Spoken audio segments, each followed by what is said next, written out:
Breaking news చూస్తున్నారు. భద్రాచలం దగ్గర నిలకడగా గోదావరి వరద ప్రవాహం కొనసాగుతోంది. 53 అడుగులకు చేరుకుంది గోదావరి నీటి మట్టం. 14 లక్షల క్యూసెక్ల నీటి ప్రవాహంతో గోదావరి ఉందంటే అర్థం చేసుకోవచ్చు అక్కడ ఎటువంటి పరిస్థితి ఉంది అనేది. నిన్న సాయంత్రం 3వ ప్రమాద హెచ్చరిక జారీ చేశారు. మహారాష్ట్ర ఛత్తీస్గఢ్లలో భారీగా వర్షాలు కురుస్తున్న నేపథ్యంలో గోదావరికి వరద పెరుగుతోంది. మరో 2 అడుగుల గోదావరి వరద ప్రవాహం పెరుగుతుందని చెప్పి అధికారులు అంచనా వేయడం జరుగుతోంది. ఇంకా నీటిలోనే ఉన్నాయి కరకట్ట ఆంజనేయ స్వామి గుడి, కళ్యాణకట్ట. భద్రాచలంతో ఏజెన్సీ గ్రామాలకు రాకపోకలు నిలిచిపోయాయి. అక్కడ పరిస్థితిని సమీక్షిస్తున్నారు అధికారులు. తుమ్మల నాగేశ్వరరావు, వ్యవసాయ శాఖ మంత్రి తుమ్మల నాగేశ్వరరావు భద్రాచలం దగ్గర అక్కడ పరిస్థితిని ఎప్పటికప్పుడు సమీక్షిస్తున్నారు. భద్రాచలం దగ్గర నిలకడగా గోదావరి వరద ప్రవాహం కొనసాగుతోంది. 53 అడుగులకు చేరుకుంది గోదావరి నీటి మట్టం. 14 లక్షల నీటి ప్రవాహంతో గోదావరి ప్రవహిస్తోంది అక్కడ. నిన్న సాయంత్రం 3వ ప్రమాద హెచ్చరికను జారీ చేశారు. 3వ ప్రమాద హెచ్చరిక అంటే కనుక అదే ఆఖరి హెచ్చరిక. మహారాష్ట్ర ఛత్తీస్గఢ్లలో భారీ వర్షాలు కురుస్తున్నాయి. ఈ నేపథ్యంలో గోదావరికి వరద పెరుగుతోంది. మరో 2 అడుగుల గోదావరి వరద ప్రవాహం పెరుగుతుందంటూ కూడా అధికారులు అంచనా వేస్తున్నారు. ఈ నేపథ్యంలో ఎటువంటి జాగ్రత్తలు తీసుకుంటున్నారు, ముఖ్యంగా ముంపు ప్రాంతాలకు సంబంధించి అక్కడ ఎటువంటి సినారియో ఉంది, ఇంకా పెరిగే అవకాశం ఉందా, ఈ నేపథ్యంలో అధికారులు ఎటువంటి జాగ్రత్తలు తీసుకుంటున్నారో తెలుసుకునే ప్రయత్నం చేద్దాం.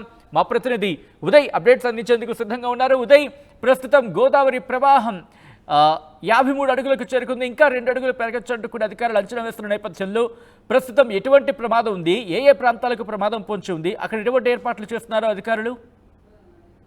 సచిన్, నిన్న సాయంత్రం 4:16 భద్రాచలం వద్ద గోదావరి ప్రవాహం 53 అడుగులకు చేయడంతో 3వ ప్రమాద హెచ్చరికను అధికార యంత్రాంగం జారీ చేసింది. నిన్న సాయంత్రం నుంచి అదే స్థాయిలో గోదావరి రైజ్ అవుతూ వచ్చింది. 53.60 అడుగుల వద్ద గరిష్టంగా నమోదైనటువంటి సిచ్యువేషన్ నిన్న రాత్రి 12 గంటలకు అత్యధికంగా 53.60 అడుగుల వద్ద గేజ్ రీడింగ్ అయితే నమోదైంది. ఆ తర్వాత కొన్ని పాయింట్లు తగ్గుతూ ప్రస్తుతం 53 అడుగులకు చేరుకుంది. ఈ రోజు ఉదయం 7 గంటలకల్లా ప్రస్తుతం గోదావరి అదే స్థాయిలో ప్రమాదకర స్థాయిలో అటు భద్రాచలం నుంచి పోలవరం వైపు దాదాపు 14 లక్షల పైపులకు నీరు దిగువకైతే విడుదలవుతోంది. తాలిపేరు నుంచి భారీగా వరద వస్తుంది. గోదావరి ఎగువ బేసిన్లు ప్రాంతం నుంచి కూడా చాలా భారీ మొత్తంలో వరద రావడంతో భద్రాచలం వద్ద గోదావరి ప్రవాహం అయితే పెరుగుతోంది. ఇప్పుడు ప్రతాకర స్థాయికి ప్రమాదకర స్థాయికి ప్రస్తుతం భద్రాచలం వద్ద గోదావరి ప్రవాహం చేయడంతో చాలా గ్రామాలు జలదిగ్బంధాలు చిక్కున్నాయని చెప్పుకోవాలి. ప్రధానంగా భద్రాచలం ఏజెన్సీ ప్రాంతం అంతా కూడా ఇప్పటికే పూర్తి స్థాయిలో జలదిగ్బంధాలు చిక్కుకుపోతున్నటువంటి సిచ్యువేషన్ కనిపిస్తుంది. చర్ల, అశ్వాపురం, పినపాకలోని కొంత ప్రాంతంతో పాటు భద్రాచలం ఏజెన్సీ గ్రామాలకు పూర్తిగా రాకపోకలు స్తంభించిపోయాయి. అటు విజయవాడ, జగదల్పూర్, భద్రాచలం, భూపర్లపట్నం జాతీయ రహదారులపై ఇంకా వరద నీరు ఉండడంతో పూర్తిగా అటు వాణిజ్య రవాణా కూడా స్తంభించిపోయినటువంటి పరిస్థితి నెలకొంది. ఇప్పటికైతే భద్రాచలం పట్టణంలోకి కొంత మేర వరద నీరు వచ్చేరింది. కొత్త colony, Ashok Nagar colony, AMC colony ఈ 3 కాలనీల్లోకి వరద నీరు వచ్చేయడంతో ఇప్పటికే భారీ మోటార్ల సాయంతో ఆ నీటిని మళ్ళీ తిరిగి గోదావరిలోకి డంప్ చేసే ప్రయత్నం చేస్తున్నారు. వారందరినీ కూడా పునరావాస కేంద్రాలకు తరలించారు. నిన్న స్వయంగా వ్యవసాయ శాఖ మంత్రి తుమ్మల నాగేశ్వరరావు భద్రాచలం కరకట్టను పరిశీలించారు. అధికార యంత్రాంగంపై కూడా కొంత సీరియస్ అయినట్లు మనకు సమాచారం ఉంది.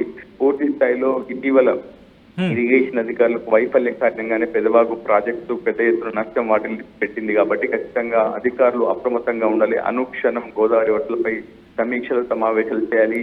గోదావరి వరద నీరు ఒక చుక్క కూడా భద్రాచలం పట్టణంలోకి రాకూడదు. అవసరమైతే కరకట్ట ఎత్తు పెంచినట్టు కూడా అధికార యంత్రాంగానికి దిశానిర్దేశం చేశారు. వెంటనే అధికారులు కూడా అప్రమత్తమయ్యారు. అప్పటికప్పుడు మరికొన్ని ముప్పు ప్రాంతాల వరదలు కూడా పునరావాస కేంద్రాలకు వెంటనే తరలించారు. ప్రస్తుతం భద్రాచలం టు బూర్గంపాడకు వెళ్లే తారపాక మీదుగా బూర్గంపాడకు వెళ్లే రహదారిపై కూడా గోదావరి వరద నీరు వచ్చడంతో రాకపోకలు మళ్లించారు. బీపీఎల్ మీదుగా వారందరినీ కూడా బూర్గంపాడు, మొరంపల్లి బంజరు చేరుకోవాలని ఇప్పటికే ఆర్టీసీ యంత్రాంగానే కావచ్చు క్షేత్రస్థాయి ప్రయాణికులకు కూడా సమాచారం ఇచ్చారు. చాలా పెద్ద మొత్తంలో వాణిజ్య సరుకు రవాణా కూడా భద్రాచలం సరిహద్దు మేరైతే నిలిచిపోయిందని చెప్పుకోవాలి. ఇంకా ఇదే రైజ్ అయ్యే అవకాశం అయితే ఉంది. గోదావరి ప్రవాహం మరింత పెరిగే అవకాశం ఉందని అయితే ప్రస్తుతం అధికార యంత్రాంగం చెప్తున్నారు. మరో 2 అడుగుల మేర పెరిగి ఆ తర్వాత మళ్ళీ తగ్గే అవకాశం ఉంటుందని చెప్పి కేంద్ర జల సంఘం అధికారులు అయితే అంచనా వేస్తున్నారు. గత ఏడాది 56 అడుగుల మేర గోదావరి నీటి మట్టం భద్రాచలం వద్ద నమోదైంది. ఆ మునుపటి ఏడాది 72 అడుగుల మేర భద్రాచలం వద్ద గోదావరి నీటి మట్టం అయితే నమోదైంది. ఏదేమైనప్పటికీ భద్రాచలం తీర ప్రాంత వాసులే కాదు, గోదావరి తీర ప్రాంత వాసులంతా కూడా ఆందోళన చెందుతున్నారు, బిక్కుమంటున్నారు. పెద్ద మొత్తంలో పంట నష్టం ఇప్పటికే సంభవించింది. ఆ తర్వాత ఎంత మేర పంట నష్టం సంభవించింది అనేది వ్యవసాయ శాఖ అధికారుల నివేదికల ప్రకారం కానీ ఉదయ్, ఇన్ఫాక్ట్ ఐఎండీ ఇచ్చిన రిపోర్ట్ ప్రకారం చూసుకుంటే కనుక మహారాష్ట్ర ఇంకా భారీ వర్షాలు వర్షాలు కురిసే అవకాశం ఉందనేది క్లియర్ కట్గా అర్థమవుతోంది. ఇటువంటి పరిస్థితి దాదాపు ఇంకొక వారం రోజుల పాటు కంటిన్యూ అవకాశం దాదాపుగా, ఎందుకంటే ఐఎండీ రిపోర్ట్ ప్రకారం చూస్తే కనుక ఎల్లో అలర్ట్ ఉంది, ఆరెంజ్ అలర్ట్ ఉంది. ఈరోజు ఆరెంజ్ అలర్ట్ ఉంది అండ్ రేపు ఎల్లుండికి సంబంధించి కూడా దాదాపుగా ఎల్లో అలర్ట్ కొనసాగిన పరిస్థితి అనేది చెప్పుకోవాలి. సో ఈ నేపథ్యంలో ఎంత మేరకు ఇంకా వస్తుందంటూ కూడా అధికారులు అంచనా వేస్తున్నారు. ఒకవేళ వరద ప్రవాహం కనుక 56 అడుగులు, మీరు అన్నట్టుగా 56 అడుగులు దాటితే కనుక ఎటువంటి సినారియోస్ని ఫేస్ చేయాల్సి ఉంటుంది? ఆ పరిస్థితి రాకుండా ఎటువంటి జాగ్రత్తలు తీసుకుంటున్నారు?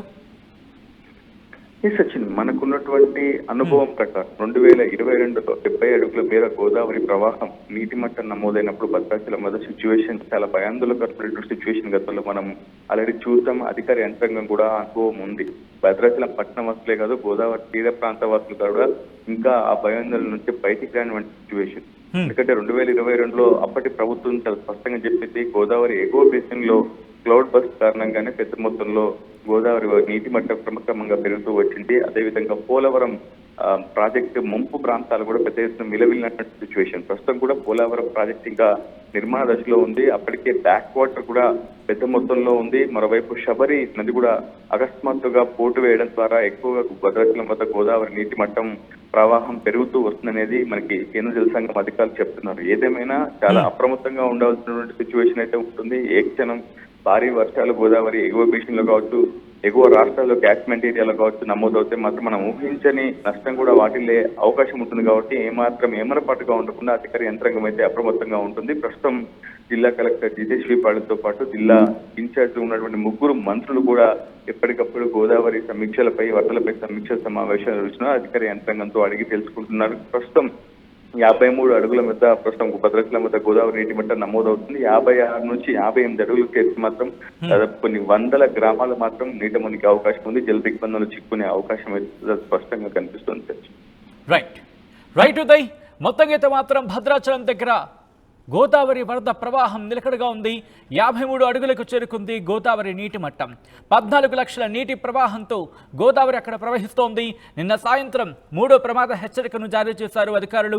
మహారాష్ట్ర, ఛత్తీస్గఢ్లలో భారీ వర్షాలతో వరద ప్రవాహం పెరుగుతోంది. మరో 2 అడుగులు గోదావరి వరద ప్రవాహం పెరుగుతుంటూ కూడా అధికారులు అంచనా వేయడం జరుగుతోంది. ఇంకా నీటిలోనే కరకట్ట ఆంజనేయ స్వామి గుడి, కళ్యాణకట్ట కూడా ఉంది. ఇక భద్రాచలంతో ఏజెన్సీ గ్రామాలకు రాకపోకలు నిలిచిపోయాయి.